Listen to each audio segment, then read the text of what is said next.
And so I thought it was possible I could continue to serve that office. I was wrong. After 3 weeks of training and getting prepared for the next week, that Friday I left work. I walked to the metro station. I got on the train and I pulled out my phone and I saw a litigation hold that had been put on it. And attached to that was a memo that gave Mr. Martin permission to fire probationary employees from the Capitol Siege section that were moved to other places in the office. The memo referenced people, but didn't have a list of names attached.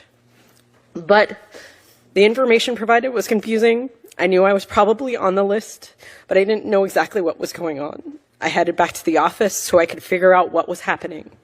I was met by my colleagues who shared their confusion and a heartbreak over this sudden event. We left the office, and 2 hours later, the letters started rolling in, terminating us. At the end of the night, 15 assistant U.S. attorneys had been fired.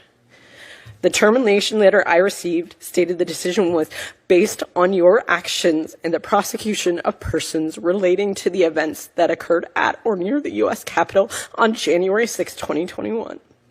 An executive order issued on January 20th, 2025, the president characterized that work as having involved a grave national injustice that has perpetrated upon the American people over the last 4 years.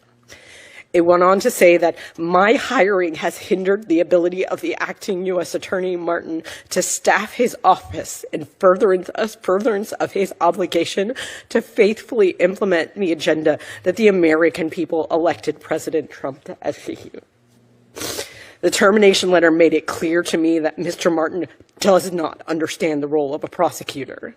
U.S. attorneys represent the United States of America, not the president. Firing 15 qualified attorneys created an immediate deficit in the office to appropriately prosecute cases.